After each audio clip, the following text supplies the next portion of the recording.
Hello, everyone. Welcome to this new episode of the Partidos Podcast. So, joining me on today's episode is going to be Luke. Luke, how are you doing? Doing well. Nice to be here. Uh, the match wasn't that nice, but I feel all right at the moment. How are you?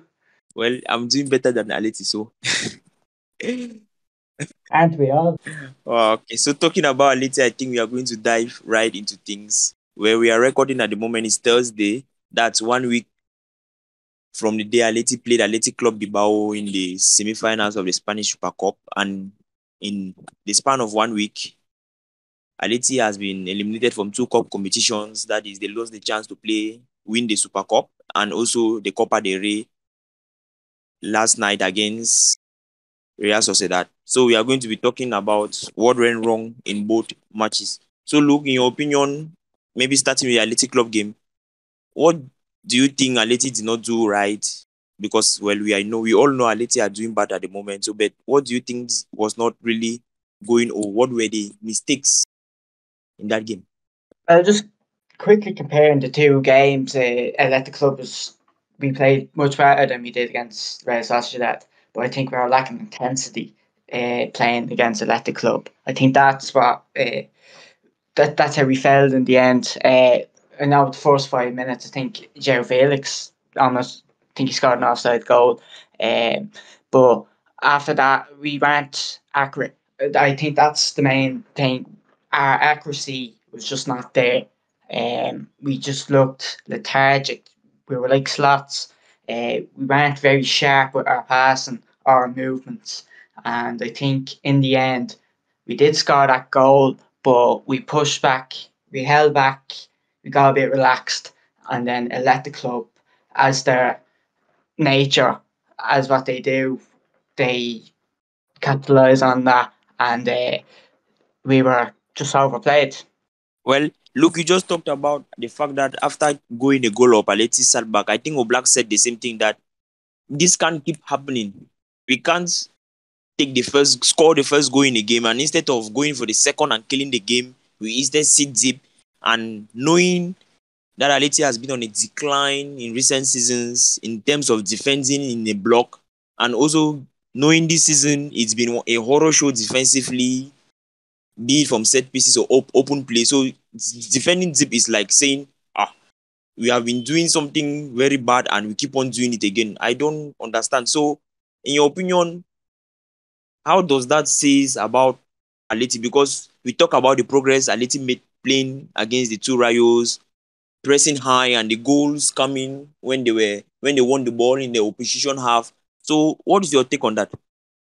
Well, I think we're like a machine without the right parts. As we said, we scored that goal, we held back, we sort of cut the intensity. Now, if we had the defence that we had 2 or 3 years ago, I'd be 95% sure that we were winning that match. But I think that it's an ideology Cholo has, but he's just not getting it because we have Felipe and Hermoso.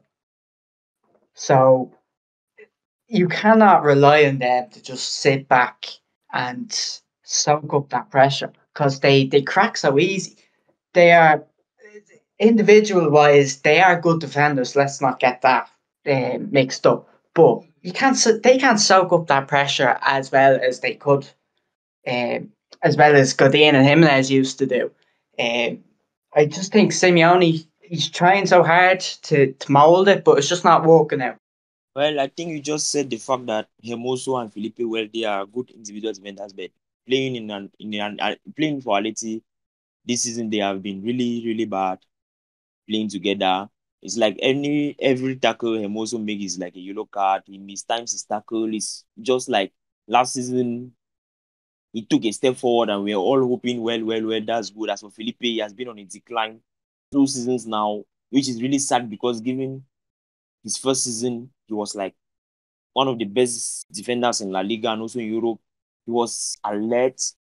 He was like mistakes were not part of his game. Where's that Felipe of 2019 got? That's the question all Atleti fans have been asking. Now, sorry just to interrupt you, but I think that we do criticise them a lot.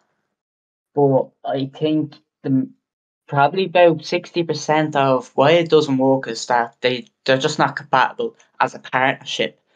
I think if you put Felipe or Hermoso with Savage or Jimenez, they're much better.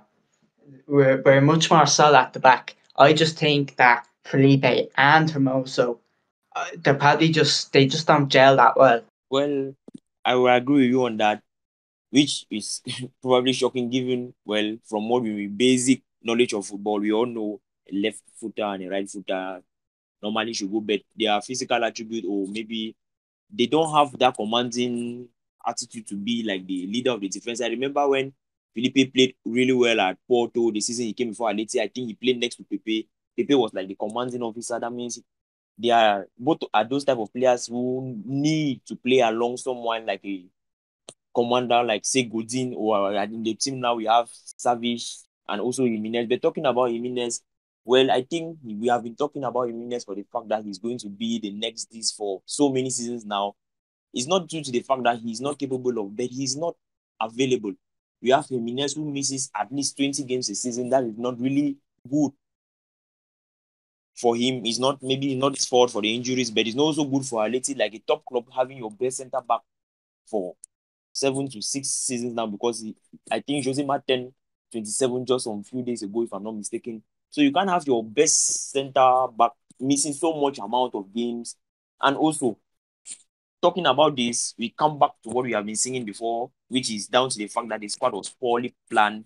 We are coming into the season and we are playing three at the back and we have four centre halves and we are loaning out Noem Perez and Felipe and Hermoso are part of those four centre halves. That means we are saying if something happens to Savage or maybe something happens to Jimenez, which has been the case this season, what happens? We have already seen the outcome. So basically, it is really easy for us maybe to throw the blame, but blaming them is not, well, I don't know how to say, but to be honest, they are not performing right. And I think that comes to the fact that Atleti play both games with a lack of identity. I think we started by saying that the team did not really do well, and then later on they scored the opener and then they disappeared. So what's your take on Atleti not having an identity? What's your take on a Cholo Simeone team not having an identity this season? That's really surprising. Yes, I think he's probably lost the dressing room in a sense. I think that the players are not really respecting the club as much, the team as much, especially Cholo as much as they should be. I think that they're not giving it enough to play as a team because past few games we weren't watching Atleti as a team. We were watching Atleti as 11 individuals on that pitch. So I think that the problem is they are not playing it as a team. I think that's really one of the main reasons. If you look past Cholo's past teams, they played as a team. We had Gabi, Thiago, these leaders, um, Godin as well, Juan Fran, Felipe, these leaders, they were like leaders every part of the pitch, and they sort of regulated the team, made sure that the team was playing as a team. And I think that's why we got away with playing with that certain identity. But with that, we lost a lot of our leaders. We're trying to still play that identity, and it's just not working. I don't think there was as many leaders outside. Don't think there's any, don't think there is many leaders on the pitch. Well, I agree with you on that. Well, sorry, dear listeners, we're supposed to talk about the games, but well, Atleti has so many issues this season. Well, look, coming back to the identity issue, well, watching both games, I would say 4 times or even 5 times. There were two things that you said, well, we played better against Atleti than against Real Sociedad. That was true. But there were two things that I jotted down, which, in my opinion, is like a recurring theme for Atleti this season. Let me not say two, let me say three. Well, we have one which is off the ball. We already talk about that. The defensive issues is like we keep on shooting ourselves on the foot. The two goals we consider against Athletic Club were from set pieces. I mean, man, this is Atletico Madrid. This is the team we know good in both boxes. Well, the previous season we have been declining, but This season it has gotten so what? A team which every set piece, the opponent is feeling like we are going to score a goal, but now it's the reverse. Any set piece for the opposition, and it's like they are going to score against us. It was a similar case last night against Real Sociedad, in which most of their set pieces, I think, in the first half, around two, were dangerous chances. For example, you have Manzi lurking at the sorry, not Manzi, you have Lenormand lurking at the back post, and he almost gave them the lead, and you have the other in which somebody had, I think Lodi put his body on the line. So it is really surprising that this is really happening to Atleti. Then you have on the ball. I see Atleti like a team in which they won the ball. For example, against Real Sociedad, there were moments in which the team pressed high, but it's like it's like you are seeing somebody who is hungry and wants food, but he or she doesn't know how to have the food. I think you could see the hunger in the players' eyes. You had Koke, he was cheering up them after each mistake, trying to get them going, but it is not clicking. They press high. You have the first two phases of the press, they are high. You force the opposition to play long, and when they play long, you are expecting your center backs who are really good, like in Hermoso and Felipe, to win the ball. But then you realize there's a huge gap between the midfield and the center backs, in which Charlotte or maybe Oyarzabal has a lot of space to receive the ball and they can launch an attack. Then you have what was the reason of pressing high? You have Felix trying to press high, and he puts a player in his cover shadow, and then it's like they are playing ping pong around him. So a team caught in two identities, off and on the ball. We win the ball back in midfield against Real Sociedad. We don't know how to progress with the ball. It was a similar case in the first half against Villarreal, in which we were battered. Basically, we don't have that offensive pattern. I think in the title winning season, which is just last season, some months ago, we had some patterns in Trippier Llorente partnership in which we used to attack. That is, we have Llorente making a run into the interior channels. That's what we call half spaces, and Trippier playing through, or you have Correa. We had some patterns, but there's no pattern. So it is like, it is tough seeing, man, which direction is the team heading. That's really a question I think most fans are really scared, because given where we have been and it seems we are declining, things have just gone out of hand this season.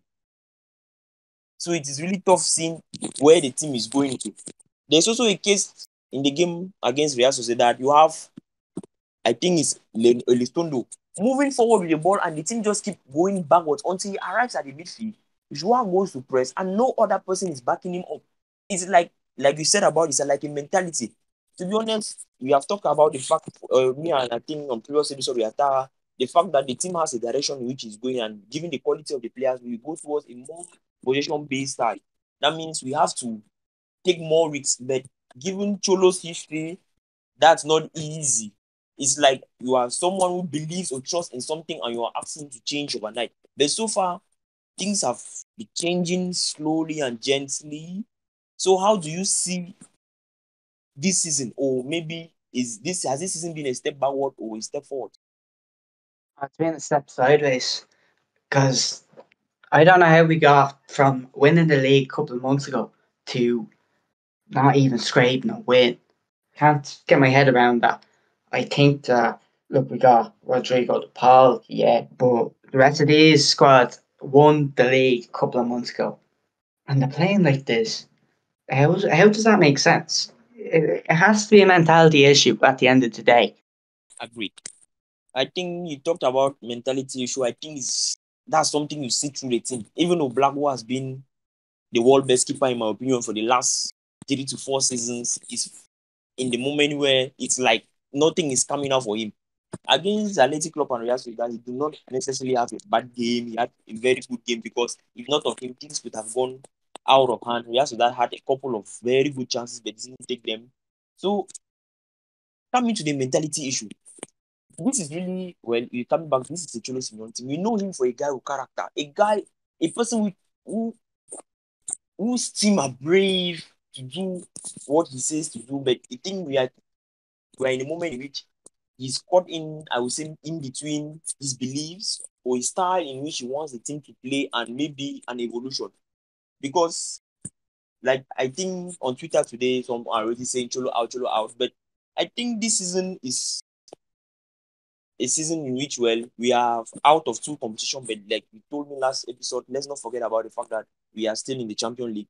But I think Cholo has earned the right to turn things around. Well, at the end of the season, if he doesn't obtain the objective, then maybe the board has to decide whatever. But I think he has earned the right to cheat, to turn things around. I'm not a fan of changing managers at midway point, and I don't think his job is on the line because given the owners know where they are from, I think Atletico has a lot of depth, and we know qualification for the Champions League is important. And if anything into a financial, not going to the Champions League affects Atleti financially. But talking about the way things have been going and how things are, what's your take on the Cholo out shout out on Twitter? It's childish, to be fair.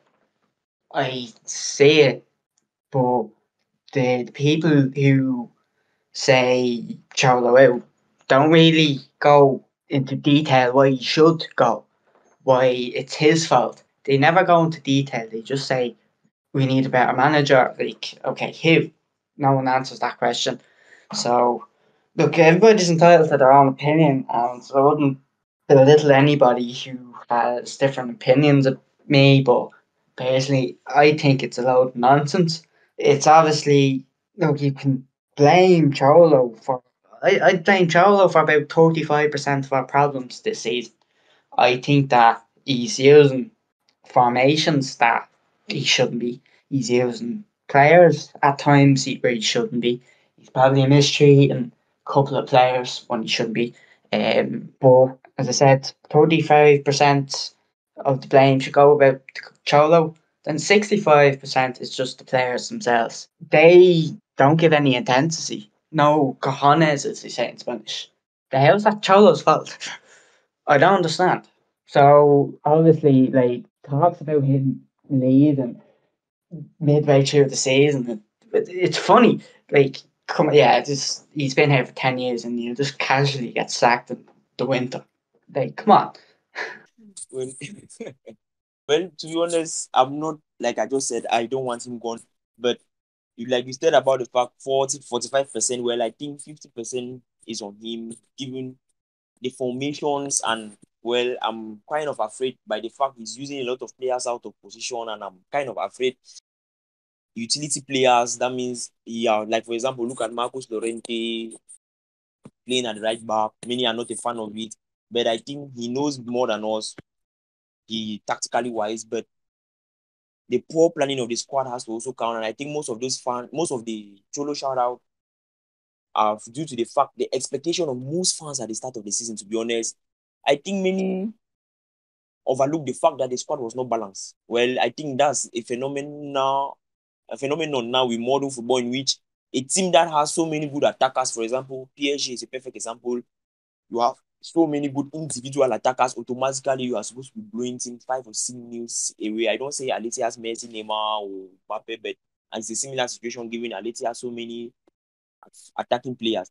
So I think it's a phenomenon with the modern day football in such a way that when a team does sign certain players, offensive players, I think it raises the bar. And I think we are underlooking the fact that at the end of the day, it is a team that is well balanced. That is a team that does so well.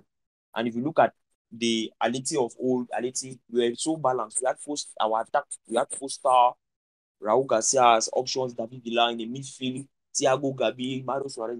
We had a balanced team. But as compared to this one, the individual profiles on the ball, where they are better than that.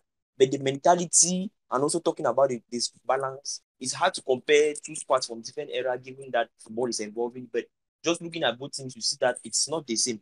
So I think, well, with Atleti, I think this is the first time so many fans have had a lot of high expectation, given that the team won the league last season. So I think that's the main reason why so many fans are calling for Cholo's head, because they expected the team to do more this season. Yeah, well, look, um, I don't think Twitter is a fair representation for any uh, club's fan base because Twitter is just cult. The cults on Twitter. Like you know yourself, there's these big Twitter accounts from Atletico Madrid fans or Real Madrid fans or what. These big accounts would say whatever crap they want to say, and all the followers would sort of have that opinion, not brainwashed, but sort of to be influenced by those big Twitter accounts. So I think it's just really nonsense. So as I said, look, Twitter isn't a fair representation of the fan base. Obviously, we have 60,000 people going at the one, but you see them cheering for 90 minutes. It just makes you see that, what, there's still people that are supporting. Well, I think you're right. The thing is, I think Atleti is having a bad time, and well, it's good for fans to be worried, but it's also a time for all the fans to be behind the players. Imagine Hermoso having a bad game and coming maybe on a social media platform and seeing fans like cheer up, next time we are going to win. Imagine how he's going to feel. He's going to feel like, well, I had a bad game, but these guys are still cheering for me. That means I'm not giving my all. I think in as much as some of the players are not up to the task, or let me not say up to the task, but some of the players are not really performing this season, I think the fans also have to be behind them, because at the end of the day, maybe at the end of the season, we say, well, we supported you throughout the season, but you let us down. Rather than saying now it's like making things toxic. I think making things toxic now doesn't help. And you just talk about the fact about big accounts on Twitter saying this, saying that. I think, to be honest, me as a fan, well, I started supporting Atleti because they won a game against Barcelona, and I did not have this type of expectation I had this season. But thinking about where the team came from and where they are now, it's a joy for me, and I don't want the team to go back there. That is why maybe I have the fear of maybe Cholo leaves and we enter back into the banter area and maybe see what is happening to Valencia. Given, to be honest, I don't really trust the management of Gil Manzano and Cerezo, giving some of the decisions they have been making in recent season. So I think many are forgetting the fact that many are only looking at the fact where Atleti have arrived at the moment. They are not looking where Atleti came from. To be honest, a season without the Champions League, without Atleti participating in the Champions League, causes a lot of damage to the team financially. It's like taking them. It's like you have done a progress in 10 years and one mistake has taken us 3 steps backwards. To be honest, Atleti are the moment where, to be honest, I expect them to be playing better, playing like a big team when we play against, going toe to toe with teams, because I think that's been the issue with Simeone season. Against Villarreal, we did not go toe to toe with them, and they kind of grounded us, controlled us for 45 minutes. And when we finally went toe to toe with them, I think we kind of shocked them a bit, and they were like, wow, these guys are woken up from sleep. I think it was a similar thing with Real Sociedad, though they were conscious of us, because Atleti's best chance in that game came from Atleti winning the ball back in midfield and they all playing a true ball for Carrasco before he hit the post. So there are expectations here. The team should be doing better, yes, but I think there are more things to look about. The long term of the team. Because, to be honest, I don't want Atleti to be maybe, well, I cannot troll Barcelona because basically around, but the new Barcelona where we are changing coaches here and there and we are going down, because we are not yet at that level. We are still getting to their level. So we have more progress to do. I think many fans should just swallow the disappointment like I've done already. Well, everybody's entitled to our opinion, but looking forward. So look, swallowing the disappointment, which I believe we have done this season, what will be a good season, or what outcome, or what finish of the season will look like a good season for us? Financially, the board really just wants top four and round 16 in Champions League, and that's all that they want. Obviously, top four if we get it. Now, round to 16 Champions League matches against Man United.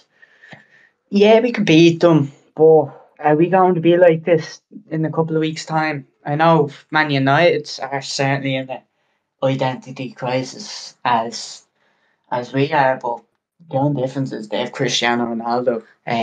So I don't know. As long as we get top four, I think I'd be content. I'm not, as I said, not one of those on Twitter that's bitching about why we playing such and such good football. Look, we know how Atleti play. if I was any dissatisfied about how Atleti played, I'd watch PSG and Man City, but I'm an Atleti fan, so. So basically, we have been talking about the fact that Atleti have been doing badly, identity crisis, things not going. To be honest, it's like nothing is going for Atleti this season. Atleti have lost, I think, is it they have played 28 games and they have won just 11 of it. That's the La Liga champions for you. So what basically is true, tactically things are not going bad. It's also true some players are underperforming. So who are those players who think are really underperforming this season? I think Stan at the beginning, All Black, he's had notably a horrendous season. Um, Statistically, he's the worst goalkeeper in the league. Um, I don't know what's up with him. Now, you could blame the defence being a bit shaky, but I think about 50% of the goals scored against us is his fault. He's having a very off season. Um, Obviously, we've touched on Felipe and Hermoso. For Shalico, I don't really have much to say about him. He had a good game against Valencia, and I think that's just about it. Um, Actually, we lost Trippier, which was we still haven't replaced. Um, Koke, like what's happening with Koke? He's had such a bad season. It's like he's a shell of himself. It's very hard to watch. It's not like watching Sal last year. Last season, he doesn't look like he's uh, captain in the team. Uh, Suarez, he's he had an okay start to the season, but he hasn't appeared since. So I think we just have a lot of missing players in action. Well, I think you have talked about most of the players who are underperforming. Suarez, Koke, you have talked about Hermoso and Felipe already. We have Oblak, which is kind of surprising, but hopefully he can sort of go past this. This very bad form is in at the moment. Well, I think another like I think many have like you talk about Suarez, he had a good start to the season and it's like he has just disappeared. And Cholo bringing him on against Athletic Club in the last minutes of the game really put really made me to be on fire because I was really angry at that decision. Given we are 1-0 up and they are pressing and we are sitting deep and the chances we will need to have will be off of the counter attack and you are bringing on Suarez because if you are bringing on Suarez, it means you want the team to play high up the pitch, like he said, and play closer to the box. I think another player who is not really having a good season is kind of Lodi. Well, he has been in and out of the team, but when he's been there, I think he has the knack for it to be in good positions, but his decision making has really been is really bad. I think those are the two areas in his game which I hoped would have improved by now, but he has not played much. That is his decision making and his crosses.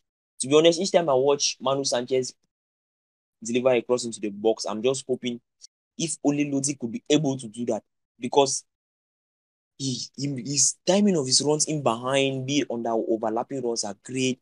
He's always in a good position. I think if you remember the goal he scored last season against Osasuna in our Atleti's famous comeback in their run to win La Liga.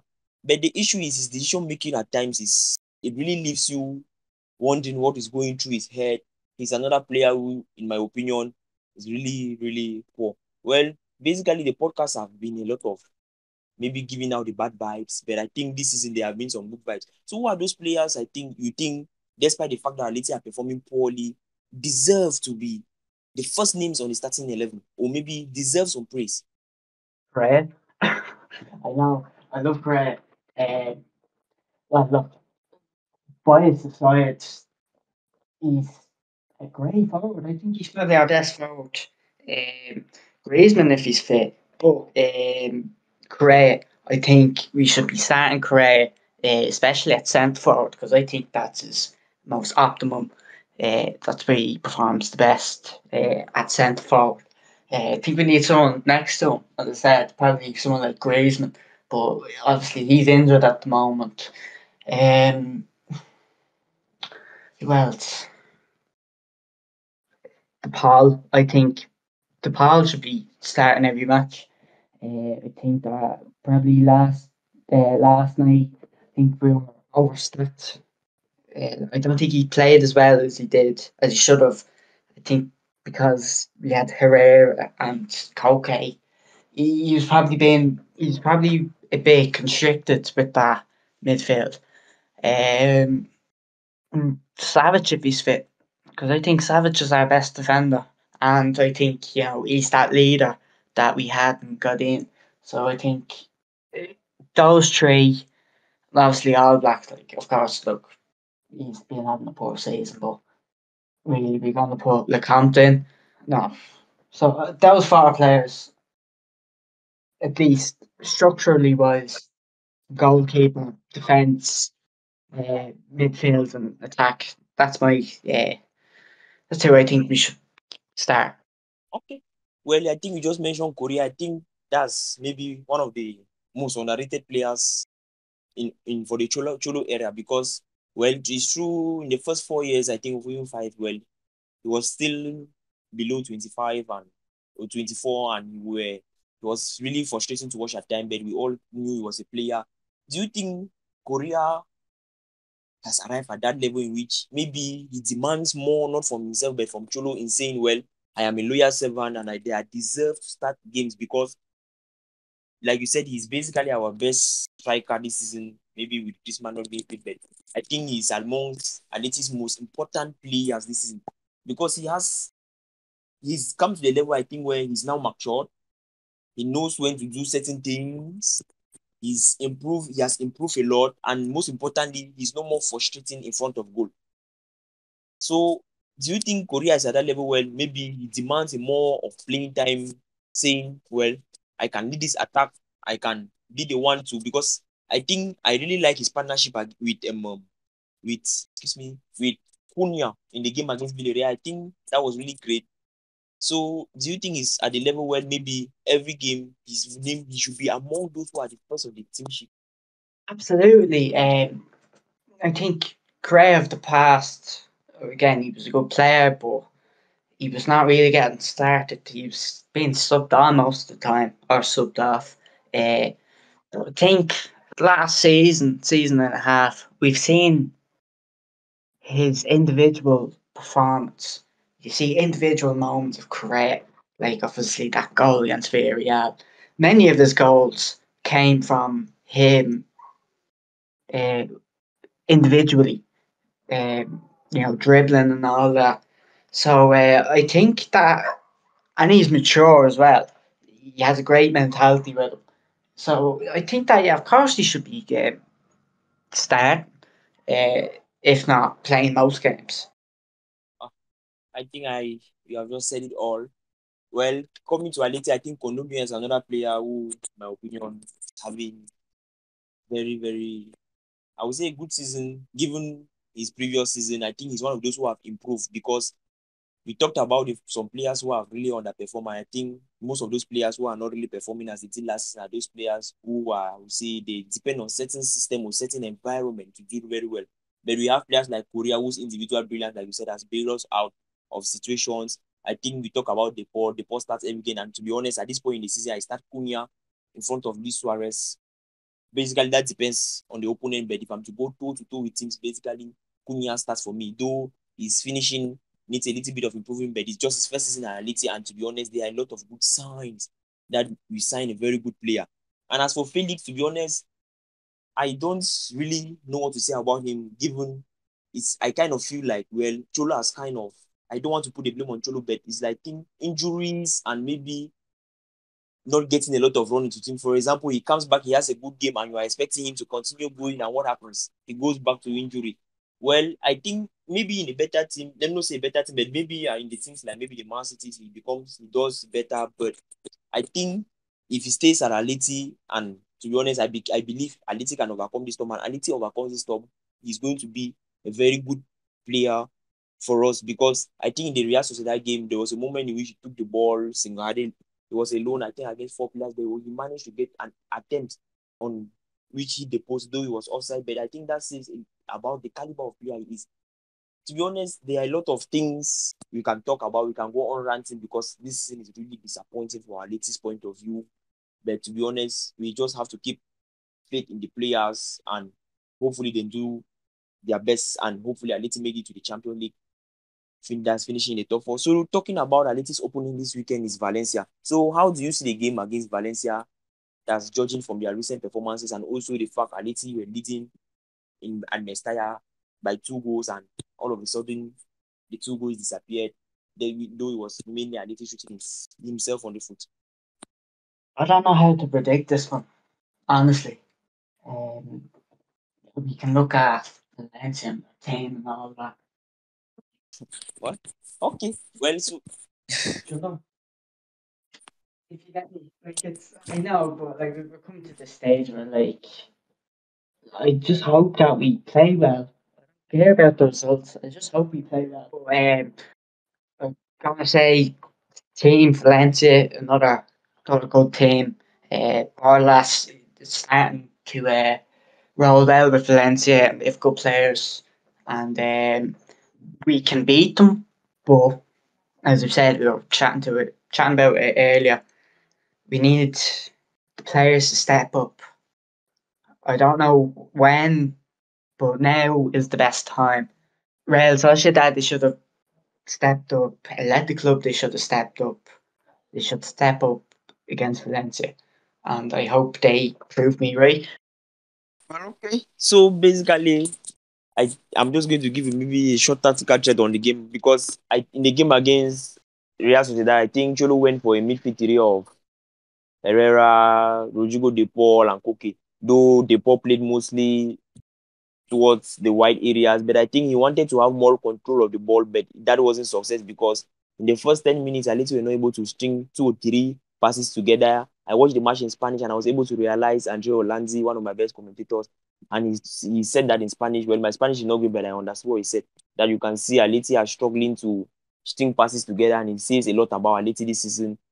So one of the issues is Atleti. I think one of the things that makes Atleti to be caught in two minds is the fact that they are afraid to concede a goal on the counter or they are afraid to concede counter attacks. So playing against a Valencia side, but Dallas team who live, who breed and dream of counter attacks, maybe Atleti are the best opponent to play at this moment. But well, like you said, it is time for the team to step up. Hopefully, I hope Colombia plays the game. Well, I think suspended. Oh, it doesn't apply in the Copa del Rey. So Colombia, I think he will be missing for that game. Is that so, Luke? Yes, he is. Of course he is, because he got sent off. Okay. So okay, basically, I forgot he got sent off. Yeah. okay, no worries. So Luke, what are your predicted lineup for the game against Valencia? Given Cholo has been using lots and lots of different formation, lots and lots of different setup. Which setup do you think Cholo should go with as it's time to make a change? Oh, I don't know. Probably you have to look at Valencia. They have some really skillful attackers. Well, get this. Yeah, Guedes, Soler. I don't think Soler's playing, if I'm right. Um, I just hope they play. I just hope Cholo plays good players. I'd say two at the back because I don't think we have. Oh, we have Jimenez, so probably three at the back. Okay. With maybe I don't know. 'Cause, like Okay, no. three at the back or forward back, we've played four in each position. Any will do. Okay, so basically for me, I think going against Valencia, I would love to see us press them high. That means I'm going for Cunha and Correa up top because in the game against Sociedad, I think I missed to say this. It was surprising. Atleti attempted 70 long balls. To be honest, how can I don't see the reason in playing? I think it was around 45 in the first half. I don't see the reason in playing both Correa and Felix as the center half and we are playing long balls. It doesn't make sense. So Cholo has gotten lots of things wrong this season. Hopefully, he gets it right against Valencia. So, in my opinion, I go for Cunha and Correa up top. And on the wings, I have Lemar and Carrasco. Lemar doesn't seem, it seems like he's with the Hermoso breed, in which the 4-4-2 system is not just within him. But I would love to see him start. In midfield, I go for Koke or one of De Paul. Then for the centre backs, Jimenez is back. If he's fit, he starts and he partners Hermoso. And for the wing backs, we have Lodi and Vashariko. Basically, that's what I'm going to go for. But I would love to see Cholo bring on Serrano at some point in the game. Or maybe, I was just about to say that. hopefully, he does that because the game against Larry, I think you and I talked about it before the game, before the recording the podcast. It was just 12 minutes on the pitch, but well, we saw it was like, yes, we are losing, but it's like we have another Thomas Partey in making, another Cocaine in making, another Sawa, another academy player who is going to make it to the first team soon. Yeah, any player that plays with that passion, like we saying in Serrano, why should we not play? You know, it's you have that passion. Like you could see he wanted to get the ball, he wanted to defend our goal, and he wanted to try and score. We seen that all within 15 minutes, and we barely seen that with the rest of the match of all the other players. So I hope to see a cameo of Serrano. Yeah. So basically, the first team players are not really doing it. So maybe Cholo, to shake things up, he gets them off their comfortable chair, put in maybe one or two players from the B team, and well, it's players who have the hunger because I believe Gio Simeone can run from now till yesterday. I'm just speaking of speech. For the team, players who are going to beat for the team, they are going to give that intensity for the team. Well, the team needs a lot of mental strength at the moment, and we are lacking that in excess. Hopefully, Jose Maria's presence, and I think Savic may be also back soon. So hopefully, both of them they can come because we need our mentality needs to change. The intensity in which we play game needs to change. Lots of things need to change. Hopefully, all those things change starting this weekend. So, Luke, it was good having you on the podcast. Hopefully, we continue, or hopefully, you keep on coming on many other shows. Thanks. I enjoyed this podcast. We push some really good points out. Yeah, despite the fact that it was not as organized as when Atara does things, but we try to touch all the things Atleti are facing at the moment. It's not easy because there are so many. We can talk from now to tomorrow and we won't be able to get through. But so thank you guys for listening to the podcast and remember, nunca deja de creer. Never stop believing, guys.